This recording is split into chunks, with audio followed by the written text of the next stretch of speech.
هەواڵێکی خۆش خاتوونی من، هەواڵێکی خۆش، هەواڵێکی خۆش خاتوونی من. چی بۆ گالووس؟ ئەم جارە کامل هۆڕ چووەتە جەهەنەم. ئادریانوس خاتوونی من، جەنابی ئادریانوس. خوایە شکرت.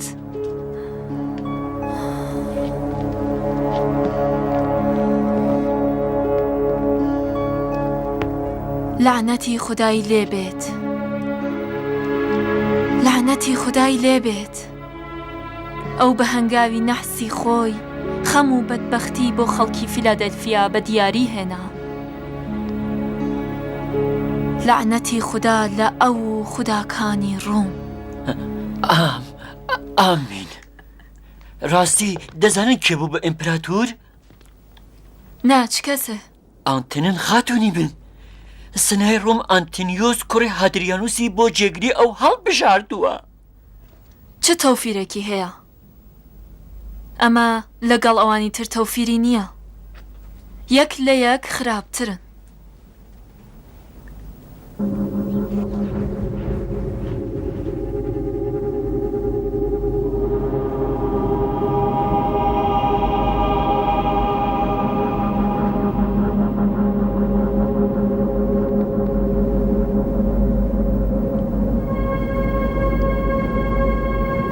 ئێستا یارانی ئەشکەوت 20 ساڵەکە لە پەنای لوتفی خالقدا نووسون.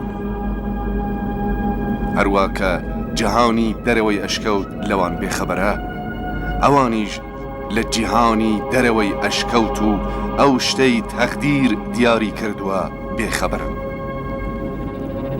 هەر لەم کاتەدایە کە ژیانی دەقیانوس بەدەستی خوونکارێ وەکو خۆی کۆتایی پێدێ.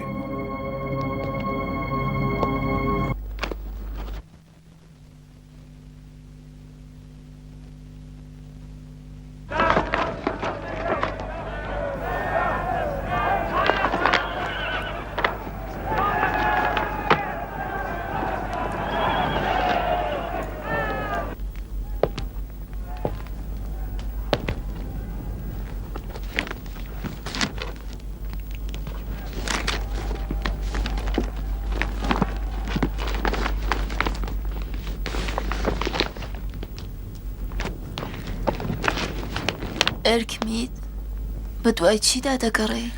بە دوای ئینجیلی بابمدا دەگەڕێن. ئەو ئەنجیلە کە لەسەر پێست نووسراوە و لولە کرابوو پاش ڕۆیشتنی بابەت ون ببوو. بەڵام ئەو ئەنجیلە کە وەکو کتێبە لە لای منە. خاتوونی من، خاوەن شکۆیرکمی. چی بووە گالۆس؟ ئەو هاتوو هاوارە دەبیسن شار شۆژاوە. بابتان دەقیانوسیان کوشتووە.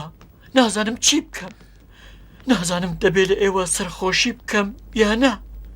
بەهەرحاڵ کوشتارێکی سەیرە. ڕاست دەڵێی؟ ئەلێ سەربازانی مارکوس گۆرینیوس تەواوی سەر هەڵداوەکانیان لەناو بردووە. دەقیانوسیش یەکێک لەوانە بووە. تەواوی ئەو کەسانەی کە تەنانەت لەگەڵی بچووکترین پەیوەندێکیان بووە قۆڵبەست دەکەن.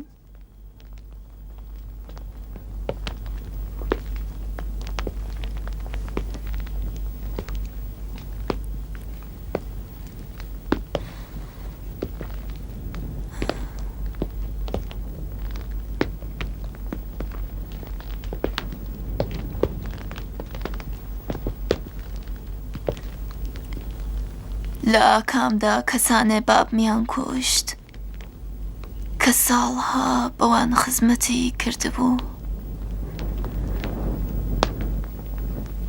دەبینی مەکسیمیلیان پاش 20 ساڵ قاتڵی تۆیان بە سزای خۆی گەیاند.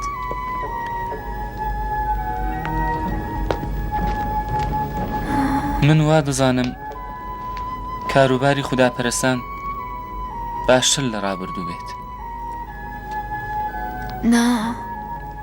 نا کوڕم، هەروە کە لە کاتی ئەنتۆنیوسی بەڕواڵەت مقەدەس تەوفیری نەکرد، لە سەردەمی ئەم مارکوسەیشدا هیچێ ناگۆڕدرێ.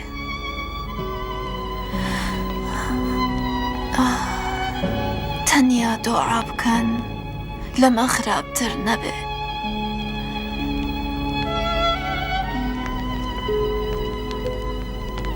ئەی خوددا، ئایا ڕۆژێ کاروباری ئیمانداران لەمە باشتر دەبێ؟ ئێمە لەم ڕێگادا کوژراوی زۆرمان داوە وە سەختی زۆرمان دیوە. ئەگەر کاروبار لەمەش خراپتر ببێ، دیسانیش ڕێگای خۆمان درێژە پێدەدەم. پاش مردنی دەقیانوس ئاژاوە و شڵەژاوی و ناهێمنی تەواوی ناوچەی داگرت و هەر کەس لە گۆشەیەکەوە سەری هەڵدا.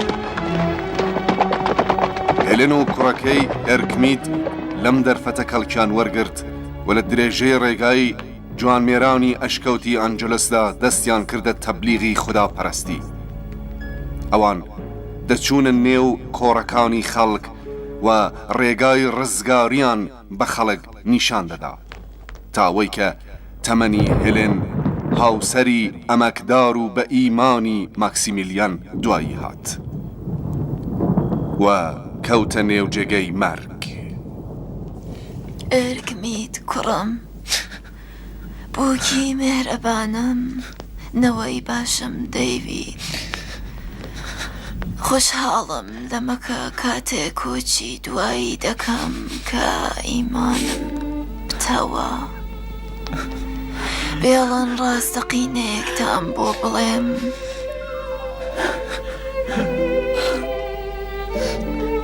من تا ئێستا نەمتوانیوە بڕوا بە مردنی مێردەکەم بکەم. هەموو کات چاوەڕوانی گەڕانەوەی ئەو بووم. نازانم بۆچی لە ئێوە داوا دەکەم کە من لە بناری کێوی ئەنجلۆسدا بنێژن. دەمەوێت لە نزیکی ئەودا بم. بەڵام دە ئێوە حاڵتان قسەکانم مەبڕا کوڕم، دەرفەت کەمە. داخوازی دیکەم ئەمەیە کە ئێوەیش ڕێگایم مێردەکەم و باقی خوداپەرستەکان کە لەم ڕێگادا گیانیان بەخت کرد درێژە پێ بدەن، دڵنیابن کە سەرکەوتنی دوایی یاخوازان.